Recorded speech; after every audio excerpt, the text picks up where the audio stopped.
আসসালামু আলাইকুম। জানিয়ে দেব এই মুহূর্তে হাতে পাওয়া সর্বশেষ ভয়ঙ্কর কিছু আন্তর্জাতিক আপডেট বাংলা সংবাদ। শুরুতেই থাকছে সংবাদ শিরোনাম।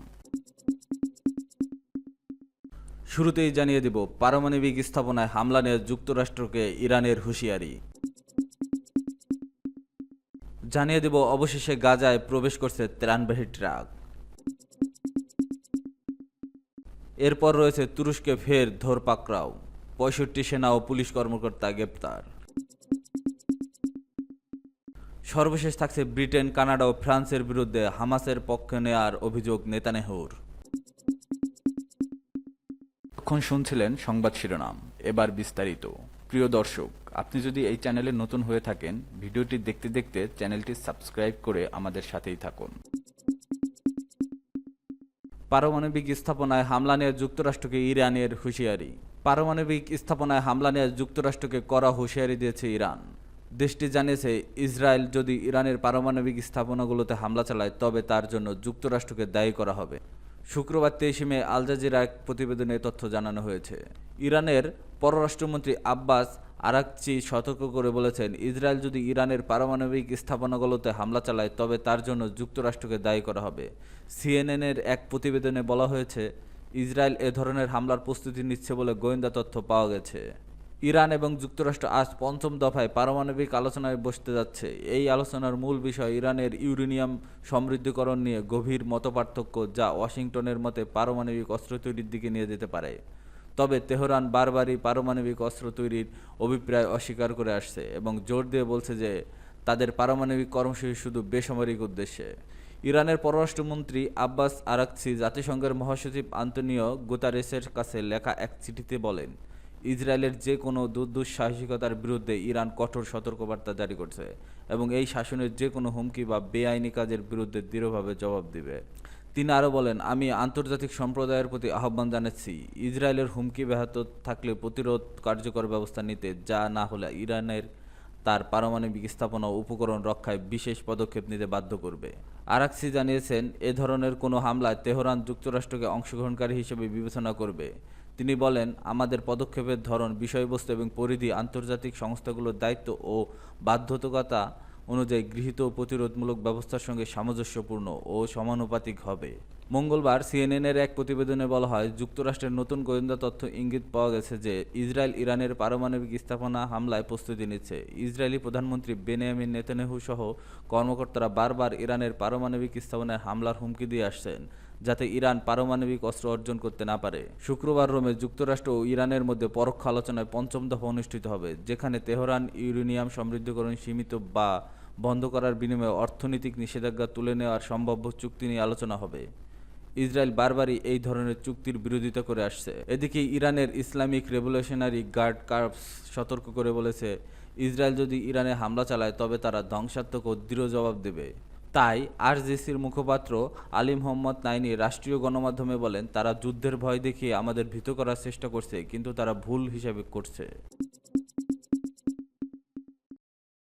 অবশেষে গাজায় প্রবেশ করছে ত্রাণবাহী ট্রাক। টানা 11 সপ্তাহের অবরোধের পর অবশেষে ফিলিস্তিনের অবরুদ্ধ গাজা উপত্যকায় প্রবেশ করছে মানবিক সহায়তা। বৃহস্পতিবার 22 মে জাতিসংঘ ও আন্তর্জাতিক সম্প্রদায়ের পাঠানো 107টি ত্রাণবাহী ট্রাক গাজার দক্ষিণ পূর্ব সীমান্তের কেরেম সালম ক্রসিং দিয়ে প্রবেশ করছে, খবর বিবিসির।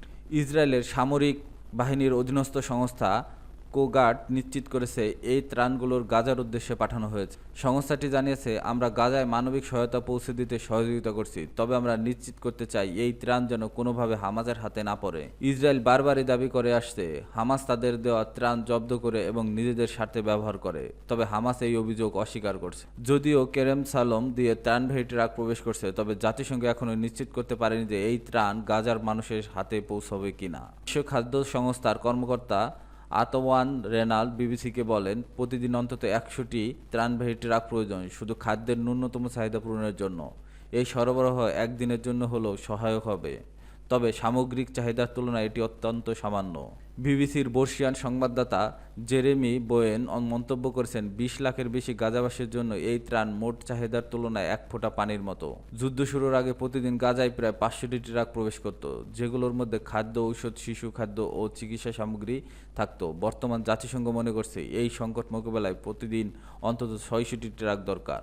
ইসরায়েল মার্চ মাসের শুরু থেকে গাজার সব ত্রাণ প্রবেশ বন্ধ করে দেয়। এর ফলে মানবিক পরিস্থিতি ভয়াবহ রূপ নেয়। জাতিসংঘের মানবিক সংস্থা ও বিভিন্ন এনজিও সতর্ক করে বলছে, গাজায় ২১ লাখ মানুষ মারাত্মক খাদ্য সংকটে রয়েছে।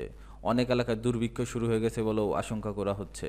জাতিসংঘ সমর্থিত সংস্থা integrated food security face classification জানিয়েছে, আগামী মাসে গাজায় অন্তত ৫ লাখ মানুষ চরম খাদ্য নিরাপত্তাহীনতায় পড়বে। অপুষ্টির মাত্রা এমন পর্যায়ে পৌঁছতে পারে যে ক্ষুধা, দুর্বলতা ও মৃত্যু হার আশঙ্কাজনকভাবে বেড়ে যাবে।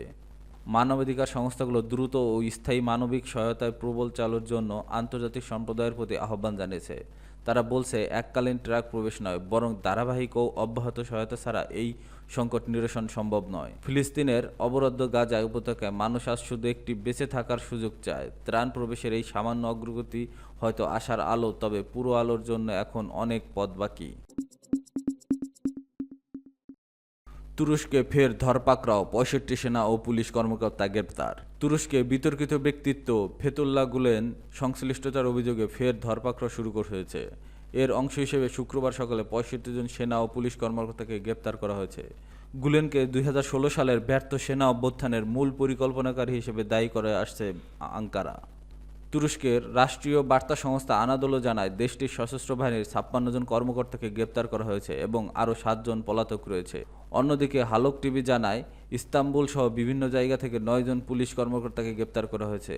আনাদোলোর প্রতিবেদন অনুযায়ী, ইস্তাম্বুলকে কেন্দ্র করে ৩৬টি প্রদেশে চালানো অভিযানকালে ৬৩ জন সক্রিয় সেনার বিরুদ্ধে গ্রেপ্তারি পরোয়ানা জারি হয়, যার মধ্যে ৫৬ জনকে ইতিমধ্যে গ্রেপ্তার করা হয়েছে। হালক টিভির প্রতিবেদনে বলা হয়েছে, স্থানীয় সময় শুক্রবার ভোর ৬টা থেকে এই অভিযান শুরু হয়, যার আওতায় বিমান বাহিনী, জেন্ডারমারি, স্থল ও নৌবাহিনী সদস্যদের গ্রেপ্তার করা হয়েছে।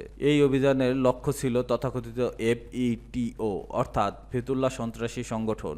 এই এফইটিও বলতে তুরস্কের সরকার গুলেনের হিজমতের আন্দোলনকে চিহ্নিত করছে। গুলেন ও এরদোগান মিত্র থেকে শত্রু।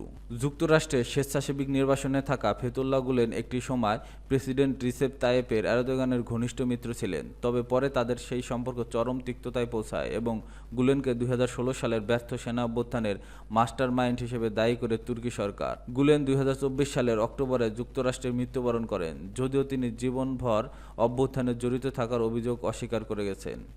গুলেনের মৃত্যুর পর তুরস্ক সরকার ঘোষণা করে যে তার অনুসারীদের বিরুদ্ধে অভিযান বিশ্বজুড়ে অব্যাহত থাকবে। ২০১৬ সালের অভ্যুত্থানের চেষ্টার পর থেকে তুর্কি সরকার লক্ষাধিক সরকারি কর্মচারী, শিক্ষক, বিচারক, সেনা এবং পুলিশকে গ্রেপ্তার ও বরখাস্ত করেছে।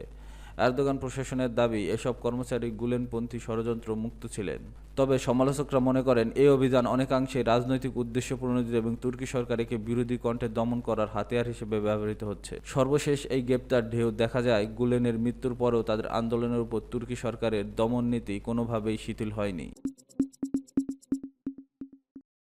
ব্রিটেন, কানাডা ও ফ্রান্সের বিরুদ্ধে হামাসের পক্ষ নেওয়ার অভিযোগ নেতানিয়াহুর। ব্রিটিশ প্রধানমন্ত্রী কিয়ার স্টারমার ও অন্য নেতারা ফিলিস্তিনি প্রতিরোধ আন্দোলনের হামাসের পক্ষ নিচ্ছে বলে অভিযোগ তুলেছেন ইসরায়েলের প্রধানমন্ত্রী বেনিয়ামিন নেতানিয়াহু। ওয়াশিংটন ডিসিতে ইসরায়েলি দূতাবাসের কর্মীদের উপর হামলার প্রতিক্রিয়ায় এক্সে এক ভিডিও প্রকাশ করে এ অভিযোগ করেন তিনি, খবর বিবিসির। সম্প্রতি গাজা উপত্যকায় নতুন করে শুরু করা হামলা বন্ধের আহ্বান জানায় যুক্তরাজ্য, ফ্রান্স ও কানাডা। হামলা বন্ধ ও উপত্যকাটি থেকে অবরোধ প্রত্যাহার না করলে ইসরায়েলের উপর নিষেধাজ্ঞার হুমকি দেওয়া হয়। ইউরোপীয় দেশগুলোর এই হামলার প্রতিবাদে ইসরায়েলি প্রধানমন্ত্রী বেনিয়ামিন নেতানিয়াহু বলেছেন, স্যার কিয়ার স্টারমার এবং অন্য নেতারা কার্যকরভাবে বলেছেন তারা হামাসকে ক্ষমতায় রাখতে চান। তিনি ব্রিটিশ, ফরাসি ও কানাডিয়ান নেতাদের গণহত্যাকারী, ধর্ষক, শিশু হত্যাকারী এবং অপহরণকারীকে পক্ষ নেওয়ার অভিযোগ করে তুলেছেন। সামাজিক যোগাযোগ মাধ্যম এক্সে পোস্ট করা এই ভিডিওতে নেতানিয়াহু বলেন, স্যার কিয়ার, ইমানুয়েল ম্যাক্রো এবং মার্ক কার্নি চান ইসরায়েল ফিরে আসুক এবং মেনে নিক যে হামাসের গণহত্যাকারী বাহিনী টিকে থাকবে। নেতানিয়াহু বলেন, হামাস ইসরায়েলকে ধ্বংস করতে এবং ইহুদি জনগণকে নির্মূল করতে চায়। আমি কখনোই বুঝতে পারিনি যে এই সহজ সত্যটি কিভাবে ফ্রান্স, ব্রিটেন, কানাডা এবং অন্যান্য দেশের নেতারা এড়িয়ে যান।